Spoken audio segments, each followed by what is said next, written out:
Hi, everybody. So it is back to school day for a lot of universities across the country tomorrow, so I had to make this video.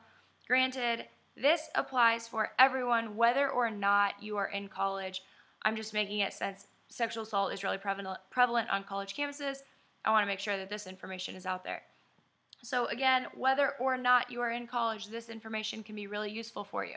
You can do every single one of these options. You can do none of these options. Only you know what is important for your healing journey, but these are really, really good things to know are available.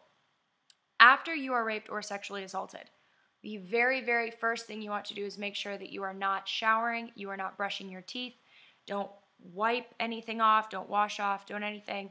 Go straight to the hospital. You want to do that because you want to make sure that there's as much evidence and DNA still on you.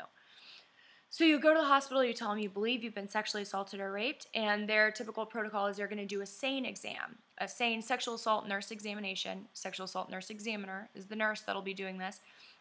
It's specific for someone who's experienced this type of violence.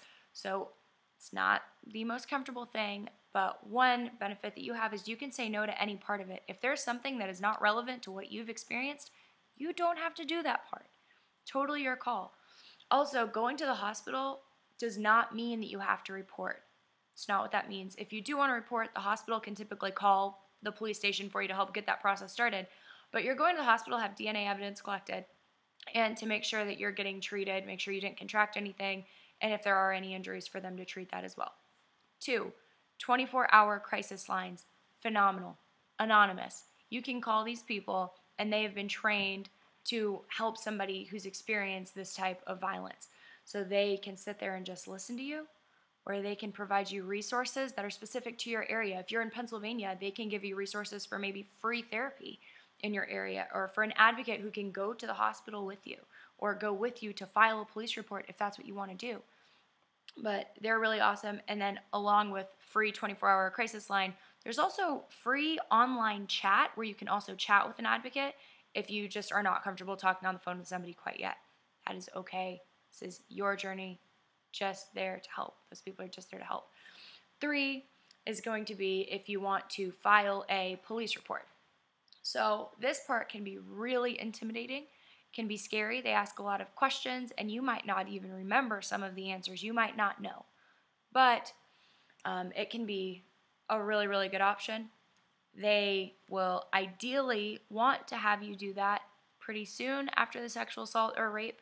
That's the best chance they're going to have to put that person behind bars.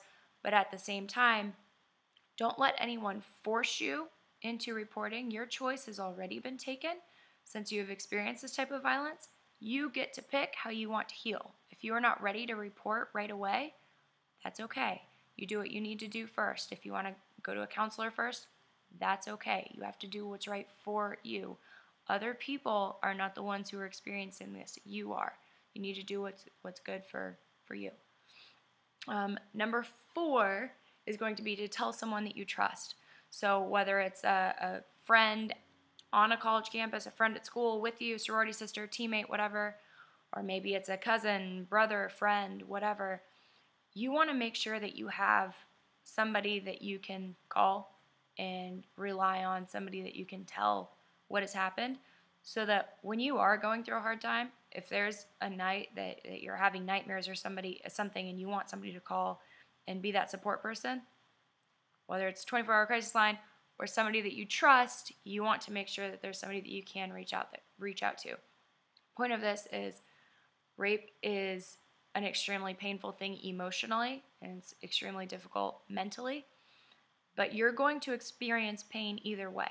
There's the pain of keeping it inside and not telling anybody and trying to face it on your own, and then there's the pain of healing and reaching out and trying to face it head on. You are going to feel pain either way. I can tell you that the pain of healing has a much better outcome than the pain you feel keeping it inside. So those are awesome options. I highly, highly, highly recommend going to the hospital just so that you can have all of that collected.